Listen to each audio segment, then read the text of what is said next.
नमस्कार, दीपिका किचन मध्ये तुमचं स्वागत आहे। आणि आज आपण इथे बनवणार आहोत उपवासासाठी थालीपीठ। थालीपीठ बनवण्यासाठी लागणारे साहित्य 2 बटाटे उकडलेले आहेत, कोथिंबीर, अर्धा वाटी शेंगदाण्याचा कूट, 2 मोठे चमच तेल, 2 चमच दही, इथे वरीचा तांदूळ पिसून त्याचं पीठ बनवलेलं आहे, ही 2 हिरव्या मिरच्या आणि मीठ। चला आता आपण उकडलेला बटाटा किस करून घेऊया।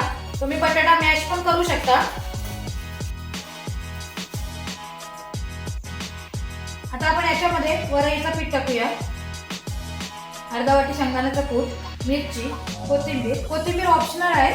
तुम्हाला जर उपवासासाठी आवडत नसेल तर तुम्ही नका टाकू। 2 चमच दही आणि चवीप्रमाणे मीठ। आपण हे मिक्स करून त्याचा गोलाकार बनवूया। इथे तुम्हाला पाण्याची आवश्यकता लागत असेल तरच तुम्ही पाणी टाका, नाहीतर नाही टाकलं तरी चालेल। त्याचा गोलाकार करून घेऊया आपण। इथे आपण थालीपीठाचं पीठ मळून तयार झालेलं आहे। आता याचे आपण थालीपीठ बनवायला घेऊया। इथे मी पॅन गरम करण्यासाठी ठेवलेला आहे, त्यामध्ये आपण अर्धा चमच तेल टाकूया। हाताला पाणी लावून थालीपीठ थापायला घेऊया।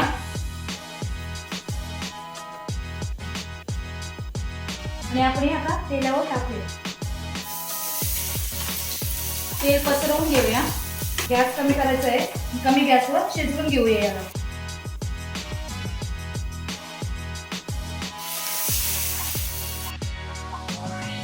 पलटवून घेऊया। मस्त खरपूस भाजलेला आहे। आपण एक साइडने भाजून रेडी झालेला आहे, आपण तो आता पलटवून घेऊया। हा रेडी झालेला थालीपीठ आपण एका प्लेट मध्ये काढूया। फॉइल पेपरवर पण करू शकता, पहिला पाणी लावून घ्यायचंय थोडंसं, किंवा कॉटनच्या कपड्यावर पण बनवू शकता तुम्ही थालीपीठ। तर याच्यावर ठेवून हाताने प्रेस करून घ्यायचंय, गोला आकार बनवायचा आहे। ते मध्ये होल पण काढायचा थोडासा तेल टाकण्यासाठी। आपला रेडी झालेला आहे।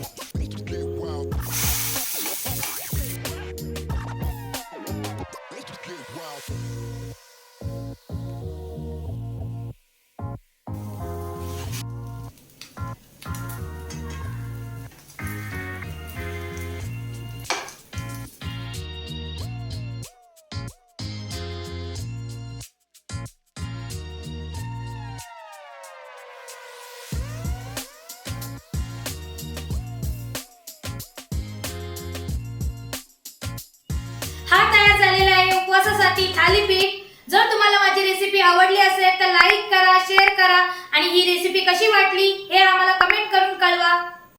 जर तुम्ही माझ्या चॅनलवर नवीन असाल तर माझ्या दीपिका किचन चॅनलला सबस्क्राइब करा, बेल आयकॉन दाबा, जेणेकरून तुम्हाला माझ्या नवनवीन व्हिडिओ बघता येतील। धन्यवाद।